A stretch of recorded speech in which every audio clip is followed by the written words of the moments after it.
amores, tudo bem? Estou passando aqui para desejar uma semana linda, uma semana abençoada na presença do Senhor. Que Ele possa, assim, estar cuidando dos teus passos, te livrando do mal, te guardando de todo olho invejoso, te guardando de toda oração contrária, te guardando de toda profecia ruim. Que Ele possa, assim, estar guardando tanto você como sua família de todo vírus, de toda doença, de todo mal. Esse é o pedido para a minha família e é o mesmo pedido que eu faço para você e para a sua família. Que enquanto você tiver Jesus em sua vida, enquanto você seguir o caminho do Senhor, você será guardado e protegido. Você e a sua casa, certo? Precisamos nos colocar no lugar de servos, precisamos nos colocar no lugar daquele que fala do Senhor e que guarda a palavra do Senhor, que guarda, que pratica a palavra do Senhor. Então, quando tem lá na palavra do Senhor, eu e minha casa serviremos ao Senhor, é um desejo do Pai. É o que o Senhor sonha para as nossas vidas. Muitas vezes nós sonhamos, né, desejamos coisas tão diferentes dos sonhos do Senhor.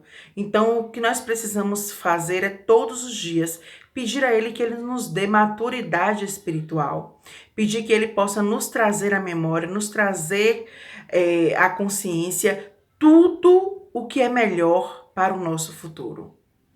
E a palavra que eu quero compartilhar com você hoje aqui é uma palavra muito linda, uma palavra de virada, né? É uma palavra assim de como Deus, ele cuida dos justos. Como Deus, ele cuida daqueles que perseveram por ele, que perseveram na palavra, né? Que são resilientes, pessoas que são comprometidas com o reino, pessoas que são comprometidas em fazer o bem. E te falar, né? Muito cuidado com quem você anda dividindo a sua intimidade. Muito cuidado com quem você divide os teus sonhos, com quem você compartilha os teus sonhos. Na vida, nem todo mundo está preparado para ouvir ou ver o seu crescimento. Nem todo mundo tem um preparo para entender que as pessoas também prosperam, as pessoas também merecem ser felizes, as pessoas também merecem conseguir, não é, alcançar suas metas e seus objetivos. Infelizmente, existem pessoas, não é? Pessoas que não querem o bem das outras, pessoas que ficam literalmente infelizes, frustradas, decepcionadas em ver o outro progredir, em ver o outro crescer, em ver o outro ficar bem, certo? Então, assim, cuidado, muito cuidado. Comece a pedir a Deus que Ele possa te dar a capacidade de selecionar essas pessoas. Você vê o que aconteceu com José. Eu não sei se você conhece a história de José. José era filho de Jacó, não é? E ele tinha mais 10 irmãos. E o pai de José, ele em um ato, né, que ele deu uma túnica longa, colorida naquela época, quem recebesse, né, isso de um pai, era um sinal de que o pai tinha um zelo, um amor, né, por esse filho, e por ele ter sido filho da velhice dele com Raquel, que era uma mulher que Jacó amava, José passou a ser odiado pelos irmãos. José passou a ser perseguido pelos irmãos, não é? E além disso, Deus começou a dar sonhos a José. Sonhos de que seriam profecias para o futuro. E José, ele não se conteve, ele teve esses sonhos até por ingenuidade ou achar que poderia compartilhar, né, com a família dele. E ele teve um sonho, né, a lua, o sol estaria né, eh, como é que se fala? Estaria se rendendo a ele. E ele teve um outro sonho também, estaria se prostrando a ele. Ele teve um outro sonho também, que foi os feixes de milhos estariam também se rendendo. Os feixes dos irmãos estavam se curvando diante dos feixes de José. E aí os irmãos deles entenderam que José estava falando, né, que eles teriam que se curvar diante dele. Então, nem sempre os sonhos que você contam para as pessoas vão ter uma boa interpretação desse sonho. E isso pode te prejudicar, isso pode te levar à ruína, não é? Apesar de que Deus ele estará conosco, nos livrando, nos guardando, mas até esse processo duro e árduo que passar é muito doloroso, não é? Então foi isso que ocorreu com José. Os irmãos dele armou para que ele fosse morto, e aí jogaram José no poço para matar José. E aí depois eles voltaram atrás, já tiraram José do poço, venderam José como escravo por 20 moedas de prata. E aí José foi vendido como escravo e aí ficou anos trabalhando, né, como escravo. E aí Deus ele teve misericórdia de José. Você precisa entender que todas as vezes que o inimigo se levantar contra a sua vida, que todas as vezes que tramarem o mal contra a sua vida, Deus, ele estará sempre fazendo algo para te ajudar e te livrar. Assim foi com José, assim foi com vários homens na Bíblia, né, que o Senhor livrou, o Senhor guardou. E aí, um dos carcereiros lá, quando José estava preso, ele se alegrou e gostou de José. E ele colocou José para tomar conta dos outros presos. Então imagine, né?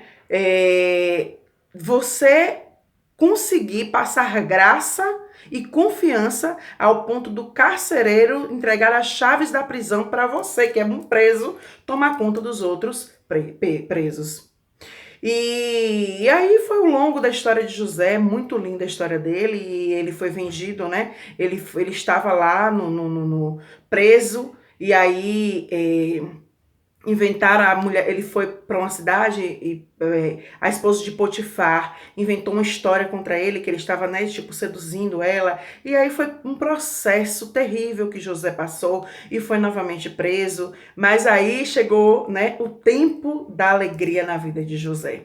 O tempo onde Deus fala assim, ó, agora você vai ser honrado. E a glória da segunda casa será maior do que a primeira. Eu vou te exaltar, eu vou te levantar, eu vou te dar aquilo que as pessoas que estão à sua volta nem imaginam. Pensam que você já está morto, pensam que você está caído, mas se enganou. Porque Deus, ele levanta aquele que é humilhado, aquele que é, sabe, que aquele que é colocado mesmo para a morte. E aí José, ele foi começar a revelar sonhos que Faraó estava tendo e que nenhum daqueles intérpretes, adivinhas, magos, nenhum deles conseguiam traduzir os sonhos. E Deus deu a sabedoria de interpretação de sonhos para José. E aí José foi chamado lá daquele calabouço onde ele estava e foi onde Faraó contou os sonhos e José traduziu. E com muita misericórdia e graça, José começou a conquistar a Faraó, começou a conquistar aquele povo. As coisas que José começou a falar, começou a realmente acontecer. E aí José foi promovido a governador daquele povo e começou a governar tudo. Quem mandava e desmandava na cidade, nas negociações, na questão de compra e venda de alimentos era ele. E aí, quem veio se prostrar e pedir ajuda a José? Os irmãos. Sem nem saber que José era o governador. Sem nem saber de nada, não reconheciam José mais, porque acharam na mente dele que José estava morto. Mas não. E ali José, muito usado por Deus e um homem abençoado, um homem abençoador e um homem abençoado. Ele muito humildemente perdoou os irmãos, perdoou aqueles que o matou, perdoou aqueles que o vendeu, perdoou aqueles que o feriu. Ele perdoou. Perdoou, ajudou a sua família, colocou em um local lá muito privilegiado, deu comida, deu sustento. O pai teve um reencontro com o seu filho, porque Jacó ficou arrasado quando soube, né, que para ele lá Jacó já estava como morto, José já estava como morto. E aí Jacó ficou muito feliz quando soube que o seu filho ainda estava vivo e era governador. Então, fica com esta palavra. Não deixa se abater e não se entrega. Ainda que você tenha sido vendido por moedas de pratas, ainda que pessoas não tenham dado o valor que você merece, o Senhor que está no céu, ele zela por você, ele cuida de você. E ele está te garantindo que vai ter virada. Fica com Deus, Deus abençoe.